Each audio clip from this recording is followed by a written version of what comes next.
Assalamualaikum warahmatullahi wabarakatuh. Bismillah, alhamdulillah, wassalatu wassalamu ala rasulillah Sayyidina Muhammad ibni Abdillah. Amma ba'du.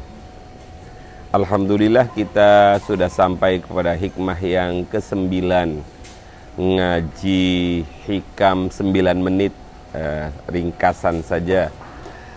Qala Asy-Syaikh Ibnu Athaillah As-Sakandari, tanawwa'at ajnasul a'mali litanawwu'i waridatil ahwali. Tanawwa'at ajnasul a'mali, bermacam-macam, beraneka ragam jenis-jenis amal, jenis-jenis ibadah mendekatkan diri kepada Allah. Itu karena litanawwu'i waridatil ahwali, karena bermacam-macamnya waridat, sesuatu yang datang, waridatil ahwal, sesuatu yang datang ke dalam hati. Jadi satu hikmah ini bisa dipilah menjadi dua. Amal-amal ibadah zahir itu munculnya bermacam-macam, itu dipengaruhi oleh kondisi batin yang ada dalam diri seorang murid tersebut. Untuk lebih jelasnya, saya contohkan saja begini anak-anak. Ada seorang tokoh namanya Ma'ruf Al-Karhi, seorang yang sudah ma'rifat kepada Allah Subhanahu wa ta'ala. Saat Ma'ruf Al-Karhi bersama kawan-kawannya sedang berjalan-jalan, Ma'ruf Al-Karhi dan murid-muridnya itu dalam kondisi berpuasa. Tiba-tiba dia bertemu dengan seorang laki-laki tua yang membawa air. Tiba-tiba laki-laki tua itu mengatakan begini, rahimallah, Allah memberi rahmat imra'an, terhadap seseorang syariba ma'i, yang dia mau minum air saya. Mendengar kata-kata ini, tiba-tiba dalam hati Ma'ruf Al-Karhi itu ada sebuah keyakinan bahwa doanya orang itu, kata-katanya orang itu mustajabah. Akhirnya Ma'ruf Al-Karhi mendatangi orang tersebut, meminta air, kemudian dia membatalkan puasanya minum. Hal ini menjadi murid-muridnya menjadi kaget. Ya Syekh, kenapa Anda membatalkan puasa padahal tidak ada udzur dan lain sebagainya. Nah, ini khusus bagi orang-orang, tidak boleh kita itu meniru seperti ini. Tahu-tahu gara-gara ada suara dalam hati. Itu yang pertama. Yang kedua, ada seorang tokoh namanya Sirri As-Siqti. Abah membaca itu Sirri As-Sakoti, kadang-kadang Sirri As-Siqti, Bahya Jamal. Lah, Sirri As-Siqti ini suatu saat dia mendapatkan kabar karena dia punya toko di pasar. Kiai-kiai dahulu itu punya usaha, nak. Dia punya toko di pasar, tiba-tiba ada kabar, ya Syekh, toko-toko di pasar kebakaran. Tinggal satu yang tidak terbakar, yaitu tokonya Syekh. Tiba-tiba Syekh Sirri As-Sakati ini kemudian mengatakan, alhamdulillah. Kata-katanya benar.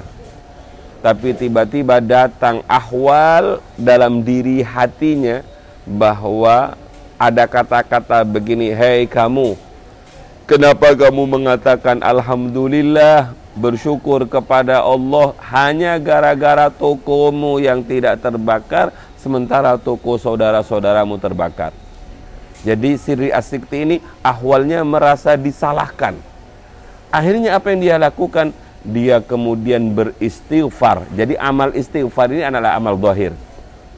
Ini namanya ajnasul a'mal.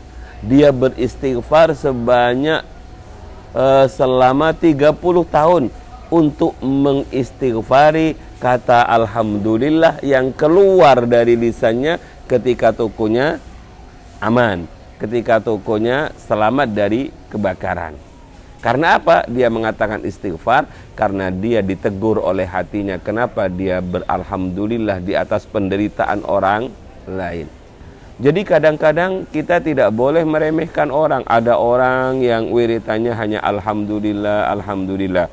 Sebab keadaan yang masuk ke dalam hati itu bisa saja satu, zikrun nikmah, ingat nikmatnya Allah. Maka wirid yang keluar biasanya adalah apa kira-kira? Alhamdulillah. Ada orang yang dalam hatinya ada ahwal perasaan menyesal, ingat terus atas dosa-dosanya.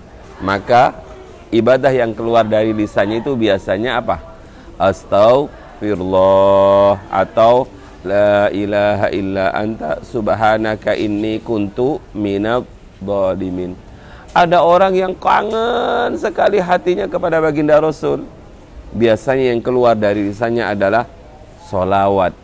Jadi macam-macam amal bagi orang yang arif billah atau orang yang murid yang tidak punya mursyid, itu biasanya amalnya sesuai dengan informasi yang ada dalam hatinya. Murid itu ada dua, ada murid yang tanpa mursyid, dia hanya dibimbing oleh kawan-kawannya sodikin soduk. Tapi ada murid yang memiliki mursyid. Lah kalau kita ditakdir punya mursyid yang kamil, sebagaimana guru kita Romo Yai Harir Salahuddin Al-Ayyubi, maka kita nggak repot-repot menanyakan ke ahwal kita. Karena biasanya mursyid itu tinggal mengatakan, kamu wiritan sholawat syadiliyah peng 1000, kamu istighfar peng 1000. Makanya ada orang yang datang ke Tulungagung suluk itu biasanya itu beda-beda. Kamu suluk di sini sebanyak sehari, ada yang seminggu, ada yang sebulan. Enak kalau punya mursyid. Makrifat kepada Allah itu dibimbing amalannya oleh mursyid. Nah, ini hikmah ini untuk orang yang arif atau murid atau salik yang tidak punya mursyid. Kalau sudah punya mursyid, biasanya enteng, tinggal ngikut dawuhipun mursyid. Sedangkan orang-orang yang tidak ingin menuju Allah, yang tidak salik ilallah, yang tidak murid itu menginginkan makrifat kepada Allah, orang-orang umum. Orang-orang yang umum itu adalah orang-orang yang hidupnya ya berjalanlah seperti air. Yang penting dia bisa memberi makan anak istrinya, bisa membayar SPP anak istrinya. Amal-amalnya itu biasanya tidak tergantung waridatul ahwal, juga tidak menunggu dawuh saking mursyid, tapi dia beramal sesuai dengan apa-apa yang disampaikan oleh Rasulullah dalam hadis, yang disampaikan oleh guru-gurunya ketika dia dulu ngaji di rumahnya. Maka orang-orang awam itu, orang-orang amah yang tidak punya keinginan makrifat kepada Allah itu biasanya wiritannya ya wiritan-wiritan umum. Wiritan umum itu seperti setelah selesai sholat apa itu? Subhanallah, subhanallah ping 33, alhamdulillah 33, Allahu akbar 33, kemudian la ilaha illallah 40, kemudian dia sholat duha dan lain sebagainya. Amalannya itu sesuai dengan dawuh-dawuh yang ada dalam kitab hadis. Demikian, mudah-mudahan Allah Subhanahu wa taala mentakdir kita terus berusaha berjalan menuju Allah. Dan anak-anakku yang belum baiat kepada mursyid harus, menurut Abah, harus suatu saat ikut thariqah, berbaiat kepada mursyid, biar jalan wiritan kita, biar ibadah-ibadah kita dibimbing oleh seorang mursyid. Semoga bermanfaat. Assalamualaikum warahmatullahi wabarakatuh.